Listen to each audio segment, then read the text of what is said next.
Okay mga Lods, eto na ang ating breaking news. Tinanggal na po si Nicolas Torre. Pero bago muna yon, lagyan muna natin to ng siguro isang brief context dito.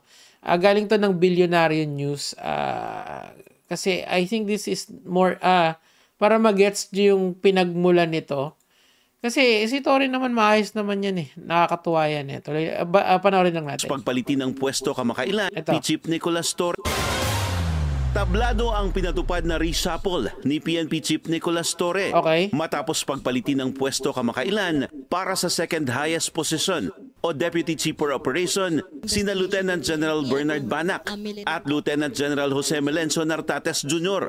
Ayon sa source ng Billionaire News Channel, bunso dito ng namumuong turf war sa pagitan ni Torre at DILG Chief John Vic Remulla. Okay, so may mga gustong ipasok si Remulla at saka si Torre, ire-reshuffle niya. Siguro mga kabrad niya sa kanyang I forgot kung saan school galing tong si Torre. Pero gano'n naman yan eh. Kung kailangan mo yung ipapaligid mo sa sarili mo yung mga maayos na tao or yung mga pinagkakatiwalaan mo. Much like yung gabinete ni Pangulong Marcos, kailangan yung mga nasa paligid niya ay mga trustworthy na tao sa kanya. Okay, so bago yon, ang DILG kasi mga Lods ay parang sila yung oversight ng PNP. Kung magkakaproblema ang mga pulis, DILG ang mag-handle ng administrative cases nun. For all intent and purposes, isipin nyo ang DILG ang manager ng PNP. Gets? Pero of course, all of the DILG and the PNP, they are all still under the executive branch or the president. Kumbaga, ang may final say pa rin kung sino ang uupo dyan ay ang presidente. That is a very important context para ma-gets nyo kung paano nangyari itong sibakan na to. Now, okay, so this is the current. Ito, kani-kanina lang to ang press con ni DILG Remulla and i-explain niya sa atin kung bakit sinibak si Torre. Okay, let's go.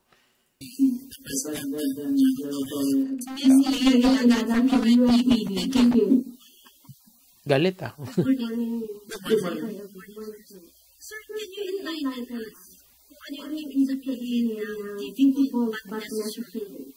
Okay.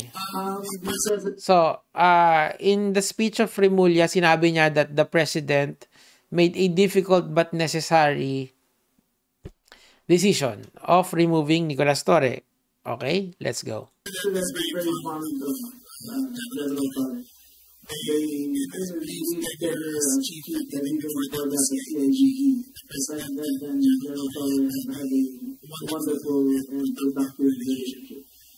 However, there are some crossroads in such this decision making. Ayan. Nagkakaproblema between John Vic Remulla and Nicolas Torre for all intent and purposes. Why? Kasi nga PNP versus NAPOLCOM or DILG. Okay? Kumbaga nagkakaroon ng awayan yung manager at saka yung number one employee ng PNP. So, the president has to intervene somewhere. Ngayon, titignan nyo to on a bigger picture. Sino ba yung mas tiwala ng presidente? Dalawang Remulla ang nakaupo ngayon sa administrasyon na to. Si Boying, sa Secretary Boying Remulla sa DOJ, siya naman sa DILG. Law enforcement units tong dalawang to. Yung isa sa judiciary, eto naman sa police. Gets nyo? So, kanino kakampi ang presidente kapag nagkaroon ng turf war? Of course, dun sa mas tiwala siya. Hindi ako naniniwala na walang tiwala ang presidente kay Nicolas Torre. Hindi ako naniniwala dun. In fact, I would say na Nicolas Torre has been stellar or naging magaling na police to the president's whim. But then again, this is a internal matter of PNP structure and the people na kailangan nila to run the organization smoothly. Gets nyo? Or kung nang maayos, nang walang internal conflict between the parties. Problema kasi manager pa rin ng PNP ang DILG. Kahit saan mo tignan. So, kung sumusuway si Torre kay John Vic Remulla, the president has to make a choice. And he chose na this is for the better long run. Okay? Well, hindi ko naman ko-questionin yun. Kasi nga, you guys elected him as president. And we have to follow his wisdom. Wala tayong magagawa doon. Kasi, for all intent and purposes, ang sinasabi ni Remulla dito, ang sumibak kay Torre ay walang iba kung hindi ang presidente mismo. Yun nga, di ba? Difficult but necessary decision. Tuloy. Yeah. Good question. Precisely because we are a country of law and government, that the institutions must be larger than the people who run it. And in this case, safe answer masyado yun. Of course, we know that we don't want conflict kasi. There's politics there. Wag tayong magbiruan dito sa let's not mince words, ika nga. There's politics there. And of course, I would understand that the president will side with the Remullas kasi the Remullas has been there since the beginning. And kailangan niya yung mga Remulla ngayon, especially with the dawn of the rise of the Dutertes, di ba? So, tuloy natin.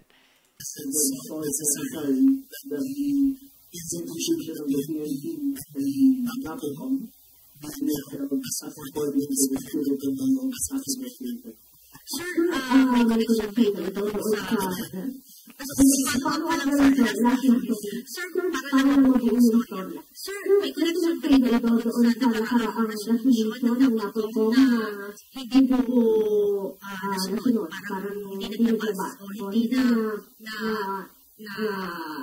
yan, no? Yung turf war.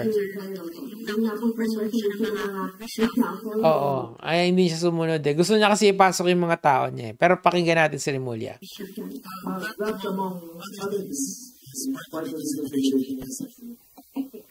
Oh, isa yon factor. Isang factor lang daw. But we know that there is political conflict brewing. Kasi sasabihin naman ni Remulla dito, kasi napanood ko na yung buong press con, sasabihin naman niya na okay sila ni Remulla, ni Torre as individuals. Pero of course, meron trabaho pa rin yan end of the day. They are at the behest of the president and the president is at the behest of the people. And kailangan mas mauna yung interest ng bayan kaysa sa interest ng mga tropahan mo. And ganun talaga.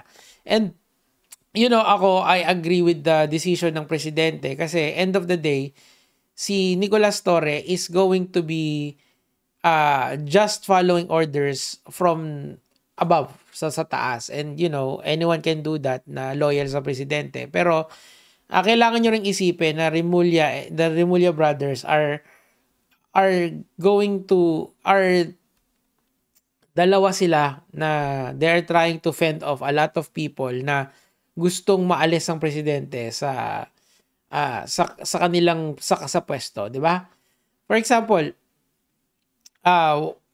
si Remulla, yung isang Remulla kasi gusto pa mag-ombudsman eh. So, talagang if ever na sabi nila pag nag-fail daw ang impeachment, meron pang ombudsman para humabol kay Sara Duterte, di ba? Kasi they need to protect themselves from the Duterte. Palagay ko kaya kailangan mas malakas yung kanilang mga tao dyan. Hindi lang kailangan ng blind loyalty, kailangan matalino ka din. I'm not saying na hindi matalino si Torre. I'm just saying na don't rock the boat. 'Di ba? Kasi parang yun yung nangyari, gustong ipasok ni Torre yung mga tao niya nang may conflict kay Remulla.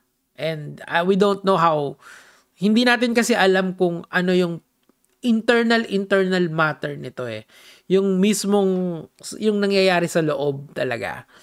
Sinasabi ni Attorney Claire, 'di ba? Parating yung naririnig yun. Hindi nyo kasi nakikita yung nangyayari sa loob. Yun ay hindi natin alam. I guess gusto nila rito is full loyalty at all levels. Tuloy lang natin ng konti and then we'll end. Sir, good morning. So, my first question, saan na po ngayon ang i-assign si General Torre? And what will happen, sir? Kasi nasa kanya yung portal. That issue, General Torre is very important. Pwede siyang mag-retire. But the question of the portal will be with the Napocom to take up. But that is a Sinoli yung 4-star. collateral issue so that we will be running the PNP should be formally associated General. Ayun. So, Gigi, Torre, it was fun while it lasted, di ba? Yan lang naman po yung sa akin for today, Gege, mga